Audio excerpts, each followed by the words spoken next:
बच्चों, आप सभी को देखकर अच्छा लग रहा है। अपना प्यारा बाबा कितने कमाल की चीज है ना। कमाल की चीज है या नहीं जी है ना। जी बाबा नंबर 1 कमाल है। देखो पूरी कथा दिखाई है। अब निराकार परमात्मा को महाभारत में कैसे दिखाया जाएगा। जरूर कोई ऊंचे से ऊंचा चित्र होगा, है ना। जिस परमात्मा ने जिसको बनाया, जिसके द्वारा कार्य किया, उसी का ही चित्र दिखाया जाएगा।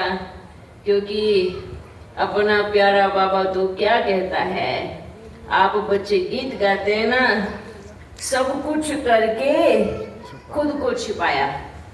हाँ, कमाल की बात है ना। खुद को क्यों छिपाया, क्यों छिपाया आप बताओ, इसका कारण बताओ। पूरा संसार को दिखाया और खुद को छिपाया। हाँ, बच्चों को आगे किया। और क्या चर्चा चल रही है। हाँ, क्या हुआ, किसी को जाना है, जल्दी जाना है, किसी को जल्दी जाना है तो जा सकते हैं। हाँ, जिसको जल्दी जाना है तो भूल जा सकते हैं, कोई बात नहीं, ठीक है। हाँ, अच्छा, ओम, ठीक है, ओम करना है और सदा खुश रहना है, ठीक है। अच्छा,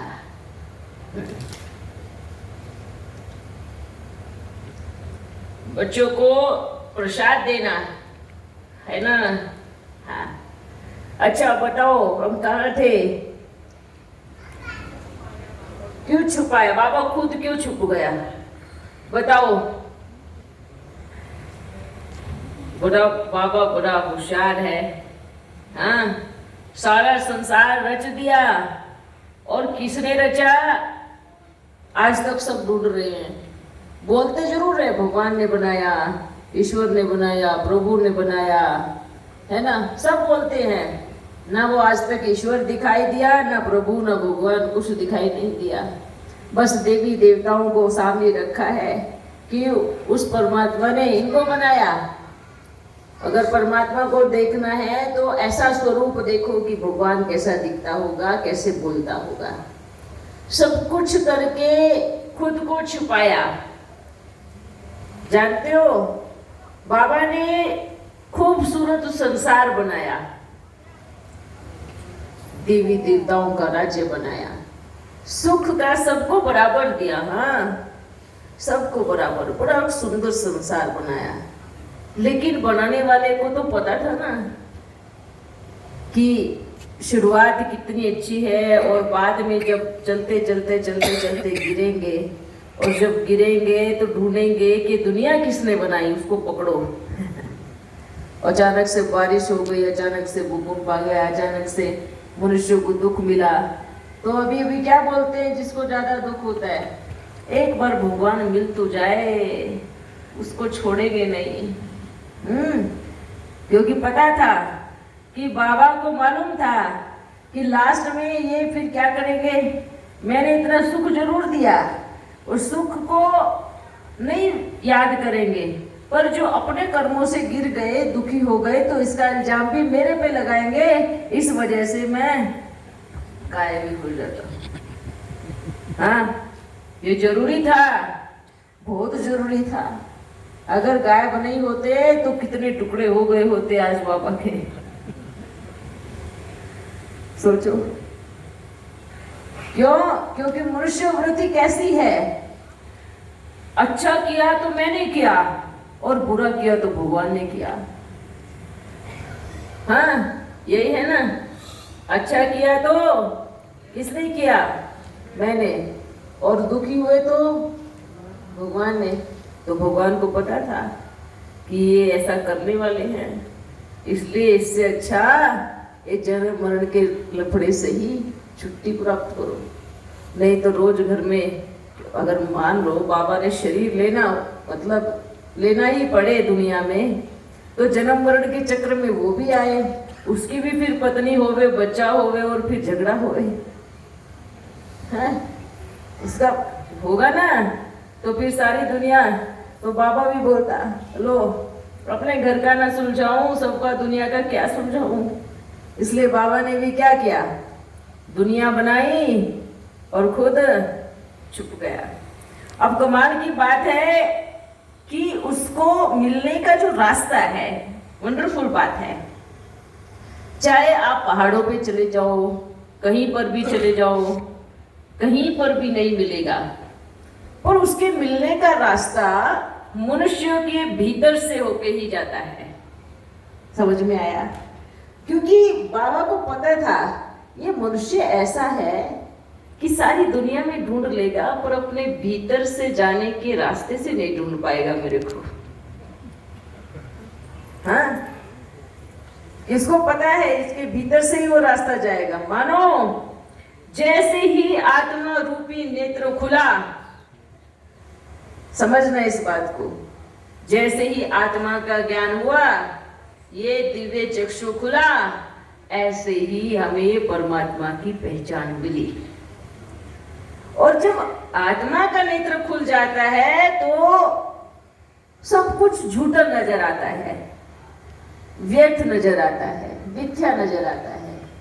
तो फिर भगवान से लड़ने की बात ही मिट जाती है।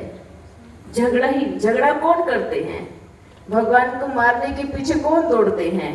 जिनका आत्मा रूपी जो नेत्र है वो बंद हो। जिनका खुल जाए तो वो मजे में घूमेंगे, रास करेंगे, नाचेंगे, वाह ये क्या खेल है। जिसने ऊपर बैठ खेल को देख लिया उसको रोना नहीं आएगा। तो ये क्या देखना है? इस सृष्टि के खेल को देखना है। जैसे ही आत्मा का ज्ञान मिला, जैसे ही आत्मा का ज्ञान मिला, ऐसे मानो आत्मा परमात्मा से जुड़ गई हो, आत्मा परमात्मा से मिल रही हो, ऐसे ही आत्मा का ज्ञान मिलता ही। पर उसके बाद भी बच्चे इतने आलसी हो जाते हैं, इतने बेपरवाह हो जाते हैं। अब जैसे मानो बाबा मिलते हैं, मिलते हैं, अब पुराना ज्ञान दिमाग में घुसा हुआ है वो नहीं निकलता ना, तो नहीं निकलता तो नया कैसे बैठेगा? नया तब ही होगा ना जब पुराने को साफ किया जाए। आपने आज तक इतने वेद शास्त्र कंठ किए, अध्ययन किए, सब कुछ किया, उसमें क्या दिखाई दिया? क्या उसमें सब सत्य है? क्या उसमें सब कुछ सच लिखा हुआ है? वो शास्त्र परमात्मा ने नहीं लिखे, वो शास्त्र मनुष्य आत्माओं ने लिखे, जो आप जैसी आत्माएं थी, जिनका थोड़ा सा चक्षु खुला और उन्होंने आत्मा का ज्ञान लिख दिया तो वो शास्त्र बन गए। वो भगवान ने नहीं लिखे, उनको बस आत्मा का ज्ञान मिला और हमने क्या सोचा कि वही सत्य है। ऐसे तो अनेक आत्माओं का दिव्य चक्षु खुला था पर लेकिन परमात्मा तक नहीं पहुंच पाए, वहीं पर रुक गए। जो परमात्मा तक नहीं पहुंच पाए उन्होंने क्या बोल दिया कि सब में ही भगवान है, भगवान सर्वव्यापी है, परमात्मा कण कण में है, सब में भगवान है। अब कण कण की बात कहां से आई?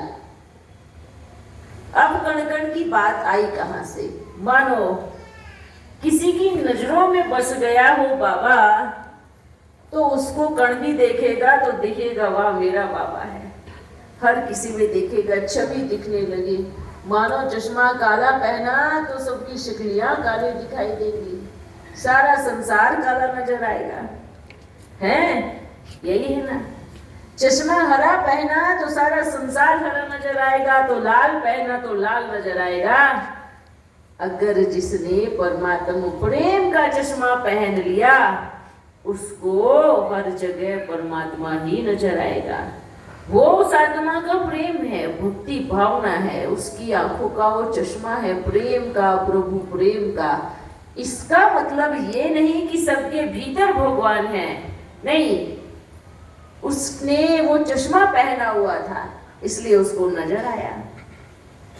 तो तब लिख दिया जिधर देखूं तू ही तू। तो बच्चों ने समझा जिधर देखूं माना कुत्ते को देखूं, ना बिल्ली को देखूं, ना गधे घोड़े को देखूं, ना कण कण को देखूं, तो सब में तू ही तू। इसलिए बोल दिया कि भगवान क्या है? सर्वव्यापी है। वास्तव में परमात्मा सर्वव्यापी नहीं है।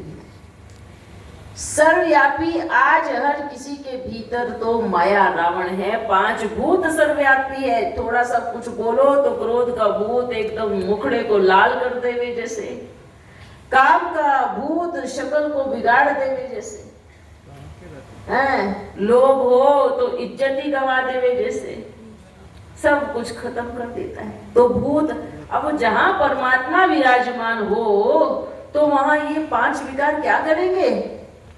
होंगे। कहते हैं ना, जहां पाप है वहां पाप नहीं, और जहां पाप है वहां पाप नहीं। अब अगर हर किसी आत्मा में 5 विकार है तो परमात्मा कहां से आएगा? परमात्मा नहीं हो सकता। हर किसी के भीतर 5 विकार व्यापक है। 5 विकार सर्वव्यापी है, बाकी परमात्मा सर्वव्यापी नहीं है। अगर परमात्मा सर्वव्यापी होता, सोच के देखना, तो क्या कहते सभी? इसमें उसमें सब में भगवान। ऐसे ना, कुत्ते में बिल्ली में, तो क्या बोलते? जब भी कोई दुख होता है या भगवान को करते हैं, ऊपर वाले को याद करो। क्या बोलते हैं? ऊपर वाले को याद करो। कभी कहा तेरे भीतर जो बैठा है उसको याद करो, या उसके भीतर जो बैठा है उसको याद करो, या कभी कहा कि नीचे वाले को याद करो? नहीं ना। क्या कहा? ऊपर वाले को याद करो। यही कहा ना, यही कहा ना। तो मानो परमात्मा ऊपर विराजमान है, इसलिए परमात्मा को कहते हैं, इसलिए का बोलते हैं ना, एक ओंकार सतनाम काल मूरत करता पुरुष निर्भय निर्वैर। जो निर्भय हो, जिसको मौत का भय ना हो, जो निर्वैर हो, जिसको किसी के साथ बैर ना हो। हाँ, एक ओंकार, एक जिसका नाम हो, एक परमात्मा, तो सर्वव्यापी कैसे हो सकता है? अगर परमात्मा सर्वव्यापी हो तो हर मनुष्य को किसी न किसी से वैर है, तो परमात्मा वैर करेगा नहीं ना। हाँ, तो परम पिता परमात्मा हर किसी के भीतर विराजमान नहीं है, आत्मा विराजमान है। परमात्मा की संतान और आत्मा के भीतर वर्तमान समय में कहेंगे, सतयुग की बात नहीं, वर्तमान समय में हर किसी के भीतर 5 विकार व्यापक। माया जिसको कहेंगे, रावण जिसको कहेंगे। आज सभी बच्चे धन को माया कहते हैं। किसको? धन को। वास्तव में धन माया नहीं है, धन से किए हुए कर्म, वो जो पाप कर्म है वो माया का रूप बनता है। ठीक है बच्चों, तो अपने आप को देखना है कि मेरे में अब कहाँ तक कमी है। क्या मैं जैसा बाबा मुझे बनाना चाहता है, मैं ऐसा बन गया हूँ? बन गया हूँ? नहीं बना हूँ ना। बनने की कोशिश करना, ऐसा ना हो 2 साल के बाद भी ऐसे थे, आज भी ऐसे हो। 10 साल पहले भी ऐसे ही थे, आज भी ऐसे ही हो, कोई परिवर्तन ही ना आया हो। तो सबसे ज्यादा पनिशमेंट फिर किसको मिलेगी? किसको? याद रखना। हाँ, परिवर्तन नहीं करेंगे तो क्या होगा? क्या होगा? जिसने परिवर्तन नहीं किया वो बाप के दिल से परे हो जाएगा। हाँ, तो परिवर्तन के पर्वत के अंदर आ जाओ, नहीं तो बाढ़, बहुत भयानक बाढ़ आने वाली है, सबको उलट पुलट करके ले जाएगी। हाँ, समझ में आ रहा है ना? जो पर्वत के नीचे था, जैसे कि दिखाते हैं ना कि गोवर्धन पर्वत के नीचे जो आया वो क्या हुआ? वो विनाश की आंधी से बच गया है। तो छोटी सी बात भी बच्चे बाबा की नहीं मानते कभी कभी, तो है ना, नहीं मानते ना। हाँ, सोच के देखो, मानते हैं? मानते हैं? नहीं मानते। तो इसका मतलब क्या?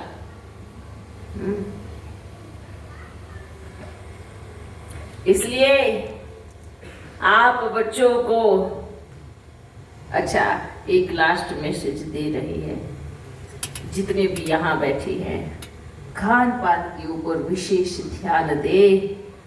मांसाहार माना महापाप करना, और महापाप करना माना अपने आप को सूली पर चढ़ाना। अपने आप को सूली पर चढ़ाना माना अपना ही सत्यानाश करना, अपना ही बेड़ा गर्क करना। तो मांसाहार महापाप। बच्चे इस विशेष बात पे ध्यान रखो।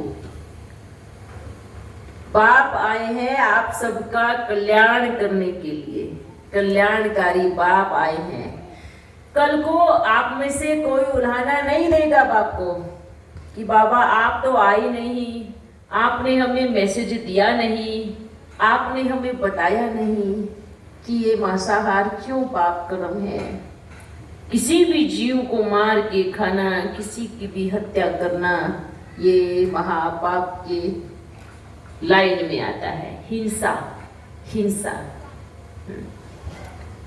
जो हिंसा करते हैं, तो हिंसा भी कैसे? अपने स्वाद के लिए, अपनी जीभ के टेस्ट के लिए, जो दूसरे जीव जंतुओं को मार के खाते हैं, वो महापापी कहलाते हैं। आज भी समय है, अगर आज से बदल गए तो जीवन बदल जाएगा। अगर नहीं परिवर्तन किया तो समय इतना भयानक आने वाला है जिसका रूप हम देख नहीं पाएंगे। बच्चे, आपने खुद का तो नुकसान किया ही किया है, और आप बच्चे फिर अपने नन्हे मुन्ने बच्चों को भी सिखाते हैं, मछली खाओ, मांस खाओ, अंडा खाओ, ये खाओ, वो खाओ। खुद तो गए पाताल में, अपने बच्चों को भी घसीट रहे हैं। आज देखो आप बच्चे, कितने सारे बच्चे ऐसे आते हैं, हमारे बच्चों को बीमारी है, हमारे बच्चों को फलानी कैंसर है, हमारे बच्चों को डायबिटीज है, हमारे बच्चों का हार्ट प्रॉब्लम है, हमारे। ये क्यों हो रहा है? ये क्यों हो रहा है? ये अपने ही कर्मों का परिणाम है। और आपको लगता है कि हम कोई पाप नहीं करते। कल को आपका बच्चा इतनी बड़ी बीमारी से ग्रसित हो जाएगा और आप उस पर इतना धन लगाएंगे, बिल्कुल कंगाल कर देगा। तो क्यों हम इतना बड़ा पाप कर्म करें? इसलिए हम अपने बच्चों को गलत रास्ता दें। इसलिए जो आप करेंगे वही आपके बच्चे करेंगे। अगर इसको आपको लगता है नहीं नहीं ये तो अच्छी चीज है, ये बुरी चीज नहीं है, तो याद रखना कि हिसाब देने के लिए भी समय नजदीक आ रहा है। फिर चाहे कितना भगवान को याद करना, कितना चिल्लाना, हे भगवान बचाओ बचाओ, कोई बचाने आने वाला नहीं है। अगर बचना है तो आज से बदलना सीखो। ये कीड़े मकोड़े, ये सब चीजें आपकी खाने की चीज नहीं है। ये आपके लिए नहीं बना, आपके लिए तो घास फूस बना है, आपके लिए तो जंगल की सब्जियां बनी हैं, आपके लिए तो वनस्पति बनी है, वो आपके खाने के योग्य है। कीड़े मकोड़े कोई आपके खाने के योग्य है? भेड़ बकरियां क्या खाने के योग्य है? वो तो परमात्मा की रचना है। अगर उस रचना को खाओगे तो रचयिता छोड़ेगा नहीं, याद रखना। अगर उसकी रचना को खाएंगे तो रचयिता किसी को नहीं छोड़ेगा। अगर प्रकृति की रचना को खाएंगे तो ये प्रकृति किसी को छोड़ेगी नहीं, ये याद रखना। कोई भी नहीं बच सकता, मालूम है ना? जब इतनी भयानक आंधी तूफान, इतनी भयानक बाढ़ या भूकंप आता है, वो प्रकृति का क्रोध है। प्रकृति का क्रोध है वो, जो सभी के घरों को तहस नहस कर देता है, क्योंकि हमने प्रकृति को तकलीफ दी है, उसके बच्चों को मार के खाते हैं। तो प्रकृति का महाविकराल रूप अगर नहीं देखना चाहते तो ये बाप वार्निंग दे रहे हैं कि अपने आप को परिवर्तन कर लो, नहीं तो समय बड़ा भयानक आने वाला है। फिर नहीं कहना कि हमें किसी ने रास्ता नहीं दिखाया, हमें पता ही नहीं था कि इसको खाना है और उसको नहीं खाना है, हम जानते ही नहीं थे इसको करना चाहिए या नहीं करना चाहिए। तो मांसाहार के लिए बाप यही कहेगा कि ये जो खान पान है क्या आपके बच्चों से बढ़कर है? नहीं ना, आपके लिए जो बना है वो खाना चाहिए। अच्छा बच्चों, फिर मिलेंगे, और जो बारी बारी मिलते हैं उनको भी बाप का मैसेज है, अपने आप को सुधार लेवे, अच्छे से सुधार लेवे। क्योंकि क्यों सुधारना है? क्योंकि आप नहीं भी सुधारेंगे तो बाप का कुछ नहीं जाने वाला, पर जाने वाला किसका है? किसका है? आप बच्चों का है। फिर रोते रहना, बाबा आपने क्या, आपने ये किया, आपने। बाबा कुछ नहीं करते हैं, बाबा तो क्या है? जज है, जज। जज क्या करता है? चाहे गुनहगार उसका बच्चा भी क्यों ना हो, सजा तो वो उसको भी सुनाता है। फिर कटघरे में खड़े होकर के देखना नहीं कि जज मेरा पिता है, उस समय जज आपका पिता नहीं है, उस समय वो सिर्फ जज है। और जज को चाहे जो सजा सार्वजनिक होगी वही उसके बच्चे के लिए होगी, बल्कि उसके बच्चे को तो ज्यादा मिलेगी। जज का बेटा है, नियम कायदे कानून नहीं पढ़े, जानता नहीं था इसको ये करने से पाप होता है। तो आपको अपनी सूक्ष्म चेकिंग करनी, ये नहीं सोचना बाबा हमारा खान पान तो अच्छा है ना, हम तो ये सब चीजें नहीं खाते ना। अरे वो तो एक दूसरी बात है, वो आपकी लाइन में ही नहीं है, आपकी लाइन ही अलग है, ये बात याद रखना।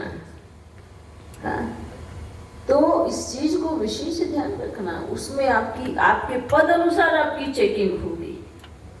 तो अपने आप पे ध्यान दे कि क्या मैं जितना बाबा चाहता है, जो रोज चाहता है, क्या मैं बैठ बाप को याद करता हूँ, क्या मैं बैठ मुरली पढ़ता हूँ या सुनता हूँ? ये देखो क्या मेरे में परिवर्तन आया है। जिस चीज से अनेक लोगों को दुख मिल रहा हो, मेरी वाणी से या मेरे कर्म से या मेरी सोच से दुख मिल रहा हो, क्या मैंने उसमें बदलाव किया है? क्या बदलाव किया है? अगर 100 लोगों में से 60-70 लोगों को दुख मिल रहा है मेरी वाणी से, तो क्या मैंने अपनी वाणी को चेंज किया है, बदला है? बदलाव ही आपकी उन्नति की सीढ़ी है। इसलिए विशेष ध्यान रहे, जो बारी बारी मिलते हैं, जो जगह जगह पहुंचते हैं, उनको बाप का मैसेज है, ये नहीं बदलेंगे तो क्या होगा? क्या होगा? समय बदलेगा।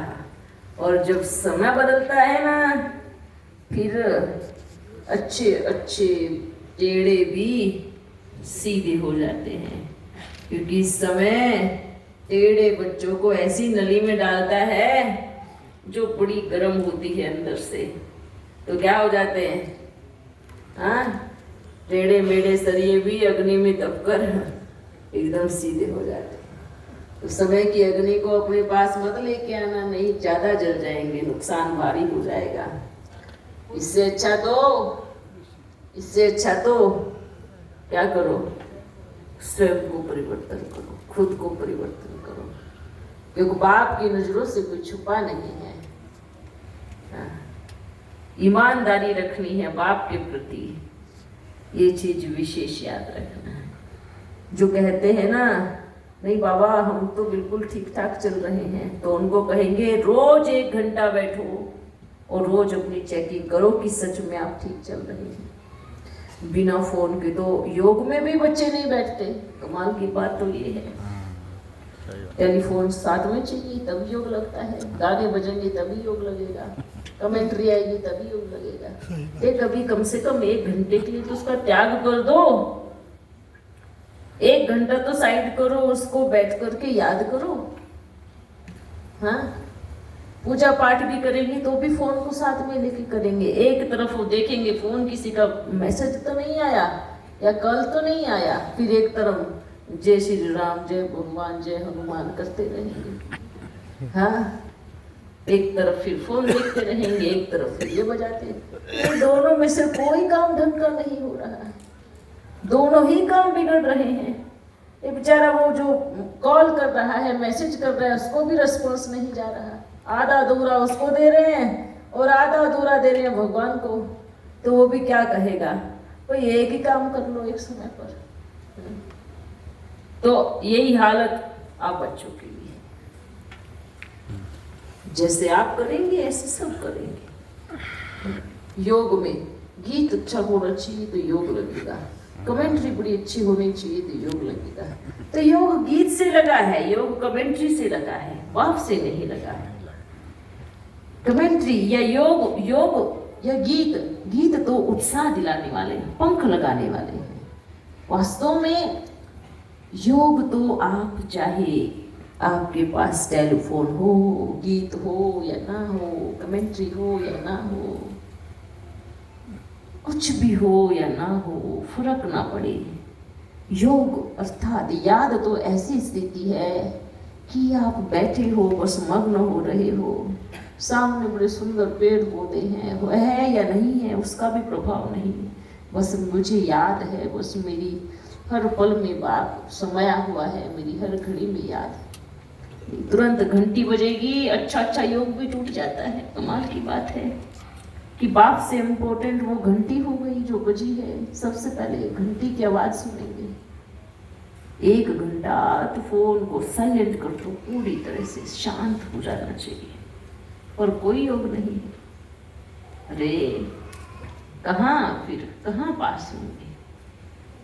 ये सभी के लिए मैसेज है, ये मेजॉरिटी के लिए जो रोज बाप को सुनते भी हैं, चाहे मधुबन में बैठे हैं, चाहे सेंटर में बैठे हैं, चाहे जगह जगह बाबा मिलन करने पहुंच जाते हैं, चाहे घर में बैठे हैं, चाहे कहीं पर भी बैठे हैं। याद रखना, जब ये टेलीफोन का नेटवर्क खत्म हो जाएगा तब पागलों वाली स्थिति ना हो जाए। ये भी याद रखना कि अब फोन के बिना चैन नहीं, और फिर फोन नहीं होगा तो स्थिति कैसी होगी। 1 घंटा टिक पाएंगे, याद रखना। फिर वहां से निकलेंगे 108 मन के, वाह वाह कैसे छट के आएंगे, हमें नशा होगा। अभी आप देख लो, आपके पास चांस है, अगर हुए तो अच्छी बात है, नहीं हुए तो बुरी बात फिर हमारे लिए नहीं, फिर ये आपके लिए बुरी बात हो जाएगी, क्योंकि हमारे लिए बुरी बात नहीं है। क्यों? क्योंकि बाप को तो पता है ना, वो समय अपने आप ही एक मन के गोला के सामने रख देगा।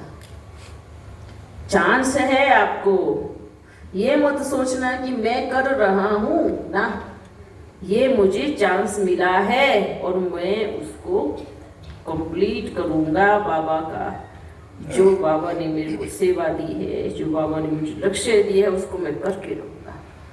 अपने आप को अभिमान में ना लेके आए कि ये मैं कर रहा हूं, ये मैंने किया है ना, इसको ये सोचना है ये मुझे मौका मिला है, चांस मिला है, और इस चांस को मैं गवाऊंगा नहीं। ठीक है? अच्छा बच्चों, बाप दादा बड़े खुश हैं। खुश किस बात से हैं कि हमारा बाबा कमाल करके गया, इतनी कमाल करके गया। हे माधव, हाँ कहो क्या? हे माधव, आप मेरे साथ है तो डरने की क्या बात है? वाह वाह वाह। माधव माना मन को मोह लेने वाला पूरा समर्पण थी। तो आज वो माधव आया था जो इतना प्यार करता है। अरे जिसकी रथ की डोर उसके हाथ में आ जाए तो दिशा भटकने का सवाल ही नहीं पैदा होता कि मेरी दिशा कहाँ है और किस ओर मुझे जाना है। बस बैठ जाओ रथ में और दे दो अपनी पूरी बागडोर उस माधव के हाथ में, आपको आपकी मंजिल तक जरूर लेके जाएगा। ठीक है? ओके ओ अच्छा, आप बच्चे अपनी मंजिल से ज्यादा दूर नहीं है, है ना? अच्छा, गुलदस्ते आओ आओ लेके आओ आओ।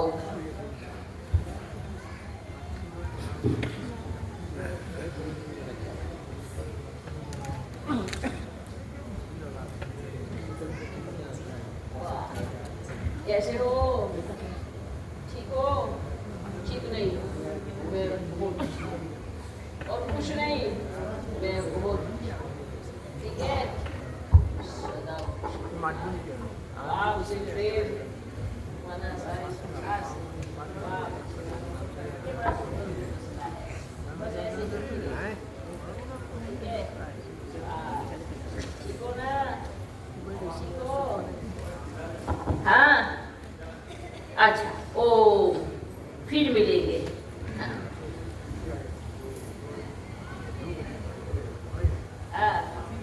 अच्छा, सभी को बाप दादा का याद किया, सदा खुश रहना है। बस सेवा और बाप की याद, ये दो चीजों फर्स्ट सब्जेक्ट है। इसमें जिसको पास हो गया मानो उसमें ठीक है। हाँ बच्चे, वाह बहुत अच्छा, सदा खुश हो। हाँ अच्छा, बैठ जाओ बच्चे, बैठ जाओ। ओ बैठ जाओ बैठ जाओ।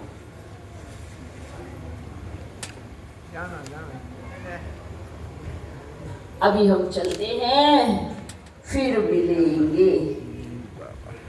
ठीक है बच्चों? उदास क्यों हो? नहीं उदास नहीं। उदास माना दास, उदास, ऊ के पीछे क्या लगता है? दास। तो क्या आप दास हो? दास हो? नहीं। कौन हो? खुश नसीब। खुश के पीछे क्या लगता है? नसीब। मतलब जो खुश रहता है उसका नसीब बड़ा ऊंचा होता है। हाँ, और जिसके पीछे दास लगता है ऊ दास। तो क्या बन गए? हाँ, क्या बन गए? दास। अब ये मत सोचना कि किसी के नाम के पीछे दास लगता है, उल्टा नहीं सोचना। बच्चे बड़े उल्टे तरीके से बुद्धि को पकड़ लेते। नाम के पीछे दास की बात नहीं है। किसके पीछे? आपकी जो शिकिल है, आपकी जो अंतर आत्मा की सूरत है, उसके पीछे उदास, उसके पीछे दास लग गया, माना क्या हो गया? हाँ, क्या हो गया? गायब, नसीब गायब है ना? क्या बन गया? नसीब गायब। और जिसको बोलते हैं खुश नसीब, जो खुश होता है, जो खुश होता है उसका नसीब बड़ा ऊंचा होता है। तो क्या आप खुश हो? जो बाबा बार बार पूछते हैं क्या आप खुश हो, तो बच्चे शिकायत करते हैं, बाबा क्या बार बार पूछते हो क्या आप खुश हो? अरे खुश हो तभी तो साथ में चलेंगे ना सतयुग में। अगर खुश नहीं होंगे तो साथ में कैसे चलेंगे?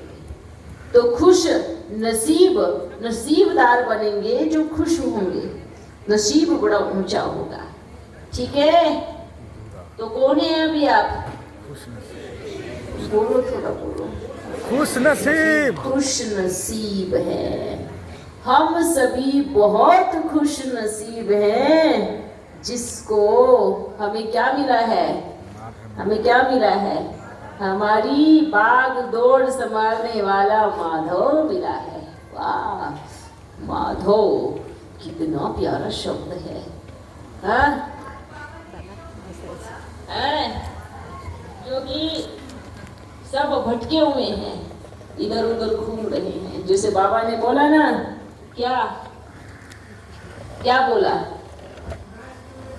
लुढ़कते हुए मटके, है ना? ये कभी इधर जाएगा, कभी इधर जाएगा, इधर जाएगा, घूमता ही रहेगा मटका, पानी भी नहीं टिकेगा उसमें।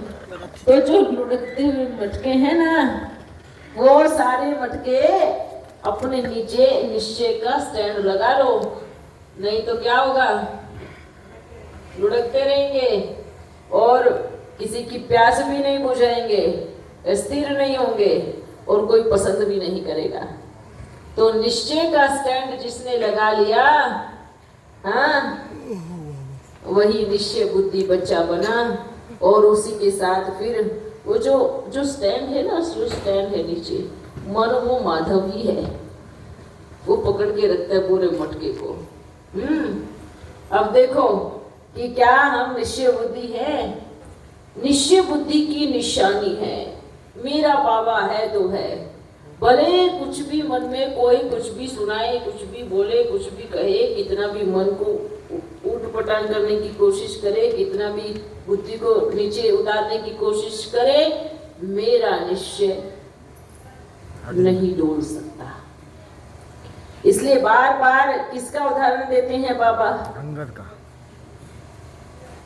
गणपति, वास्तव में वो गणपति नहीं है, वो गणपति है, जो अपने माँ बाप के प्रति निश्चय से गढ़ जाए, वो गणपति है। इसलिए सबसे ज्यादा पूजा किसकी होती है? गणपति की। सारे शुभ कार्य की शुरुआत कहाँ से होती है? हाँ, क्यों? क्योंकि वो एकदम निश्चय बुद्धि अपने माँ बाप के प्रति एकदम वफादार आज्ञाकारी गणपति गढ़ गया, गणपति गढ़ गया। और हाँ, अंगद की निशानी। कार्तिक कार लेके चला तो गया, पर फिर घूम के वहीं आ गया। हाँ, समझ में आ रहा है? कार्तिक थोड़ा घूमने गया था कि दुनिया देख लूं थोड़ा कितना अच्छी लगती है। तो कार्तिक क्या करता है? कार लेके चला जाता है, मानो मन से संशय बुद्धि हो जाता है। जिसका मन भटक गया वो ही कार्तिकी कहलाता है। और फिर लास्ट में भटकने के बाद फिर सही रास्ते पर आया, क्योंकि है तो बाबा का ही बच्चा ना, है ना? तो जो बाप का के पास आने के बाद भी भटक जाते हैं, ना वो कार्तिका है ना वो गणेश है, वो दोनों में से कुछ नहीं। कम से कम कार्तिकी भटक के आ तो गया, बैठ तो गया, पर लेकिन जो आने के बाद भी फिर भटकने के लिए चला जाए, वो दोनों में से कुछ नहीं है। ना वो कार्तिकी की लाइन में है, ना वो गणपति की लाइन में है, वो कुछ है ही नहीं। तो क्या करना है? क्या करना है? बस गढ़ जाना है। बस मेरा बाबा, प्यारा बाबा, जो बाबा कहे जी बाबा, जी बाबा। फिर बात चाहे कितनी भी आए, पर बाप पर भारी ना पड़े। बातें तो आएंगी और जाएंगी, पर बाप आता है एक बार और जाता है एक ही बार, याद रखना। बाप आया गया नहीं होगा, बात आएंगी जाएंगी, बातों का क्या है, पर बाप एक ही बार आता है और जाता भी एक ही बार है, फिर आता नहीं है, याद रखना। हाँ, समझ में आ रहा है? और बात तो 84 जन्म तक चलेंगी, वो आएंगी जाएंगी, जन्म लेंगे छोड़ेंगे। हाँ, और बाप एक ही बार मिलता है, एक ही बार आता है और एक ही बार जाता है। तो आपके लिए जरूरी क्या है, बात या बाप? बाप जरूरी है ना, तो बातों को छोड़ दो, फिर चाहे कोई कुछ भी बोले, फिर बातों को छोड़ दो, फिर पकड़ लो बाप को। क्यों? बातों के बिना हमारा काम चल सकता है, पर बाप के बिना हम चल ही नहीं सकते। हमारा काम तो छोड़ो कि हम ही नहीं चल सकते बाप के बिना। तो जरूरी कौन है? जरूरी बाप है, जरूरी हमारा पिता है, जरूरी हमारा बंधु सखा है, जरूरी हमारा दोस्त है। बात जरूरी नहीं है। बातें तो विनाश का रूप बनाती है और बाप शांति की स्थापना करता है। बातें तो तहस नहस कर देती है और बाप तो स्थिरता लेके आता है। बातें तो बड़ा भारी नुकसान करती है और बाप तो फायदा करता है। बातें तो मार्ग से भटकाती है और बाप तो मार्ग पर लेके आता है। बातें विनाशकारी है और बाप स्थापनाकारी है। बात और बाप दोनों अलग है। तो ये बातों को छोड़ो और बाप को पकड़ो जो हमारे जीवन को बदल दे। बात हमारा जीवन बर्बाद करती है और बाप हमारा जीवन आबाद करता है। तो जरूरी क्या है? किसने क्या बोला और किसने क्या नहीं बोला वो जरूरी नहीं है। मेरे बाबा ने मुझे क्या बोला है, मेरे बाबा ने मुझे क्या प्यार किया है, मेरे बाबा ने मुझे क्या कहा है, मेरे लिए वो जरूरी है। फलानी बहन ने, फलाने भाई ने क्या बोला वो बिल्कुल जरूरी नहीं है। जरूरी क्या है? जरूरी क्या है? मेरे बाबा ने मुझे क्या बोला। ठीक है? अच्छा बच्चों, हम चलते हैं, फिर मिलेंगे। ओम। हाँ,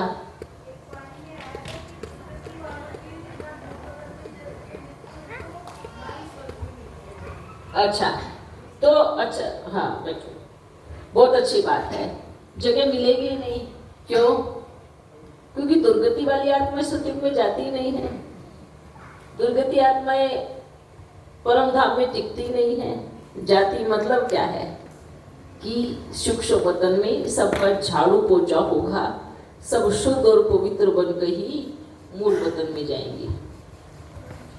समझ में आ रहा है? पतित आत्माएं परम धाम में जा नहीं सकती। हाँ, पतित आत्माएं, दुर्गति वाली आत्माएं, पतित आत्माएं परम धाम में जा नहीं सकती। क्यों नहीं जा सकती? क्यों? क्योंकि सूक्ष्म वतन में उनकी पूरी चेकिंग होगी। आत्मा ऐसे चलेगी, एकदम पूरी तरह से खाद निकल जाएगी और तब परम धाम में जाकर बैठती है। तो सभी परम धाम में बैठने वाली सभी पवित्र आत्माएं ही हैं, पावन आत्मा ही है। वो पतित कब बनती है? आती तो वहां से पावन ही है, पर पतित कब बनती है? पतित कब बनती है? जब इस संसार में आती है। फर्क इतना हो जाता है, जो देवी देवताएं धर्म की आत्माएं हैं वो बाप के बहुत नजदीक रहती है। समझ में आया? वो बाप की पूरी तरह से नजदीक रहती है, बस कुछ फिर दूर रहती है। जैसे कि अभी बाबा सबको मैसेज पहुंचा रहा है, बच्चे ये बदलो, ये करो, ऐसे करो। अब जिसने कर लिया और बन गई विजय, वो कहाँ जाएगा? वो कहाँ जाएगा? वो वतन में सबसे नजदीक जाएगा। ठीक है? वो पवित्र बन गया क्योंकि उसने यही बदला है अपने आप को। समझ में आया आपको? उसने अपने आप को यहीं पर बदला है, उसने अपने आप को इसी दुनिया में पवित्र बनाया है। तब वो गया ऊपर परम धाम में, नजदीक में। और जो वहां मूल वतन में बाप की दूर आत्माएं रहती है, उनको समय बदलता है। समझ में आ रहा है? और जिनको समय बदलता है वो फिर समय के अनुसार दूर तरी में जाके रहती है, और जो खुद को बदलती है वो बाप के नजदीक जाके रहती है। और जिनको समय बदलता है वो दूर हो जाती है, क्योंकि उसने अपने आप पे मेहनत ही नहीं की। उन्होंने अपने आप को जो होगा देखा जाएगा, जब करेंगे कर लेंगे, जब होगा। उनको जो बदलता है तो पनिशमेंट, सजा और समय बदलता है। और 108, 8, 16,108 वो खुद पर मेहनत करके बदलती है तो वो बाप के नजदीक जाती है। आपको समझ में आ रहा है? बाबा ने इसमें कोई पक्षपात नहीं किया कि परम धाम में देवी देवताओं की आत्माओं को नजदीक क्यों रखा और द्वापर युग की आत्माओं को दूर क्यों रखा। इसमें हर एक आत्मा ने अपना ही नुकसान किया है। अब जब बाबा सबको मैसेज पहुंचा रहे हैं, सही गलत का मार्ग दिखा रहे हैं, जो अपने आप को अभी बदल रहा है वो ऑटोमेटिकली बाप के नजदीक जाएगा, और जिनको समय बदलेगा वो ऑटोमेटिकली बाप से दूर हो जाएंगे। इसलिए पवित्र आत्माएं ही परम धाम में जाती है, चाहे उनको समय बदले चाहे वो खुद को बदले। बस बदलाव इतना होता है, जिसने खुद को बदला वो नजदीक गया, जिन समय ने जिसको बदला वो दूर हो गया। जाति पवित्र बन के ही है। हाँ?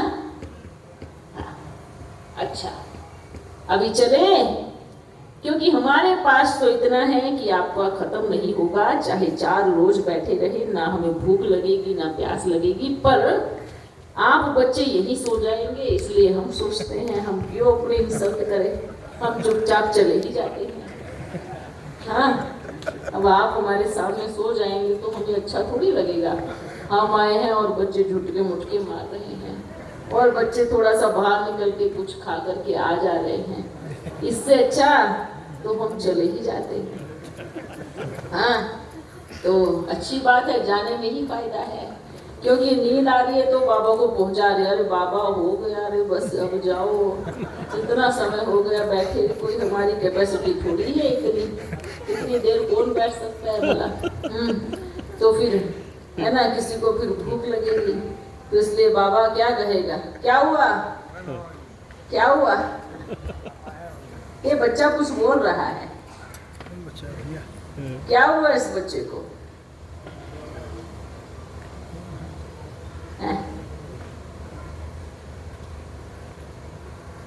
तो इसलिए हम क्या करें, इसलिए जाने में फायदा है ना। हाँ, जाने में फायदा है ना। अच्छा, बाबा जाएंगे तो अच्छा नहीं लगेगा। अच्छा नहीं लगेगा। इधर आओ, इधर आओ, इधर आओ। अरे वाह, नन्हे मुन्ने बच्चे को इतना प्यार है, सीखो बच्चे से कुछ, उसको बड़ा। इधर आओ, इधर आओ, इधर आओ। क्या हुआ? अच्छा,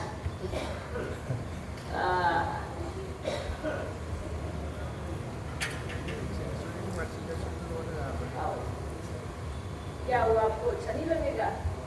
हम जाएंगे तो आपको अच्छा नहीं लगेगा? अच्छा, क्यों अच्छा नहीं लगेगा? अच्छा, आपकी नानी कैसे दिखती है?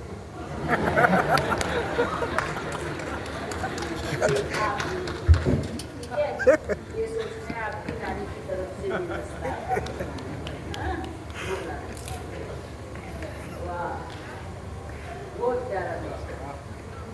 देखो, इसलिए देखा ना, बंधु तुम्ही, सखा तुम्ही और नानी भी तुम्ही। उनको टोली खिलाना, बड़ा प्यारा बच्चा है। देखो, अच्छा बच्चों, ये किसी का प्यार अलग अलग तरीके से है। उसको नानी दिखाई दी है ना, किसी को माँ दिखाई देता है, किसी को पिता दिखाई देता है। अच्छा है। अच्छा बच्चों, अब हम चलते हैं, फिर मिलेंगे। ओ सर्व संबंध एक से। हाँ, चाहे नानी बनाओ चाहे नाना, चाहे दादा बनाओ चाहे दादी, चाहे बाप बनाओ चाहे माँ, चाहे कुछ भी बनाओ, बाप सब कुछ करने के लिए तैयार है, बस आप प्यार तो करो। देखो, आपसे अच्छा तो वो छोटा बच्चा है, या आप मेरी नानी जैसे दिखती है। हाँ, वंडरफुल बात है। पर प्यार तो बाप से है ना, भले दिखता कैसा भी। अच्छा ओ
ओम नमः सभी बैठे रहेंगे, कोई भी नहीं उठेगा।